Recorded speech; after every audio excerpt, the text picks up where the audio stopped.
انا بعد بقى ما خلصت تدريب والحمد لله بقيت واقف في الصيدليه، بقيت الحمد لله مالي الشيفت كويس الحمد لله. هل انا اخري شيفت مانجر يعني؟ طب ماذا بعد شيفت مانجر 3-4 سنين اروح فين؟ الكارير بقى في بقى سقف الصيدليه، اتطور في ايه، اوصل لايه؟ كويس جدا. ده اللي احنا كنا بنقول عليه، ان الصيدله دلوقتي غير زمان. الناس زمان كانت الصيدليه هي صيدليه بس، دلوقتي بقى في اكسبانشن كبير جدا في مجال الكوميونتي فارماسي، بقى في ناس كتيره جدا بتتطور في كل مجالات الصيدله.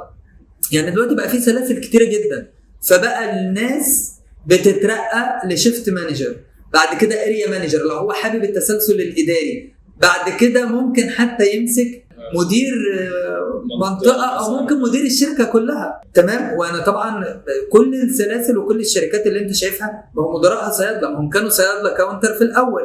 تمام. في ناس كتير جدا انترستد بمجال المشتريات، فبقوا بيمسكوا بيدرسوا سبلاي تشين مانجمنت او بيمسكوا مستودعات الشركات دي مدراءها صيادله، او في ناس بيذاكروا مشتريات وبيبداوا يدخلوا في مجال المشتريات وياخدوا الباثوي ده.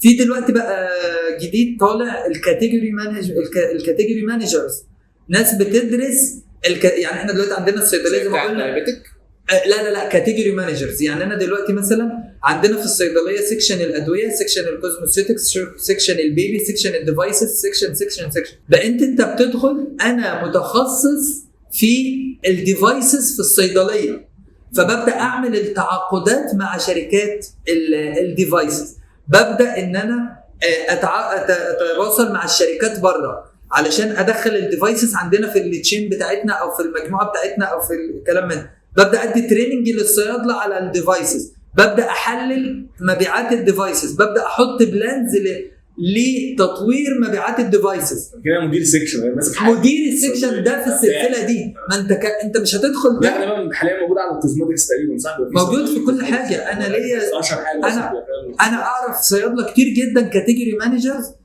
بره مصر، وبدا المجال ده يتطبق جوه مصر. تمام. بدا المجال ده ياخد حيز كبير جدا. في صيادله بيبي فارماسيست، بيبي سكشن فارماسيست، كوزموسيتيكالز فارماسيست، ديفايسز فارماسيست، ميديسن. وبقى الميديسن كلاسيفايد، في واحد متخصص في الكرونيك ديزيزز بس بيحط بلان ازاي يطور الكرونيك ميديكيشنز جوه الصيدليه، السيلز بتاع الكرونيك ميديكيشن. كل دول كانوا صيادله كاونتر الاول، ما يقدرش يمسك ده الا لما يقف الاول يتعامل مع الجمهور. فانت عايز تطور، فما عادش صيدلي اخرك شيفت مانجر الا لو انت عايز تبقى اخرك شيفت مانجر، لو انت واقف مكانك بس.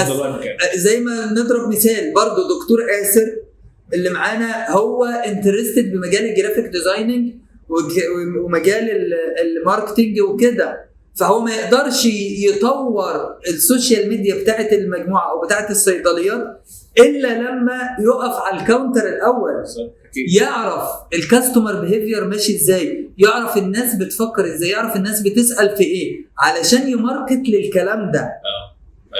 تمام. فانت ما عادش اخرك صيدلي مجتمع بس، لا، الا لو انت واقف في صيدليه هي صيدليه بس.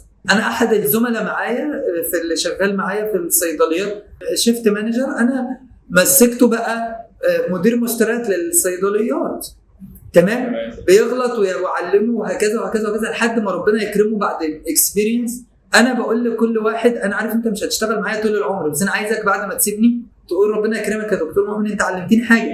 بقى خد اكسبيرينس كبيره في المشتريات، يقدر يقدم في السي في بتاعه في اي مجموعه اكبر او في مكان تاني، او شركه تانية او حتى مكان تاني، ان انا عندي اكسبيرينس في المشتريات كذا، ياخد بالمرتب اللي هو عاوزه وياخد ده. فانت مش كوميونتي فارماسيست بس، لا زمان كان كده لانها كانت كل الدنيا صيدليات فرديه، هي صيدليه وبس. دلوقتي بقت تكتلات كبيره جدا، يعني مش عايزين نضرب امثله.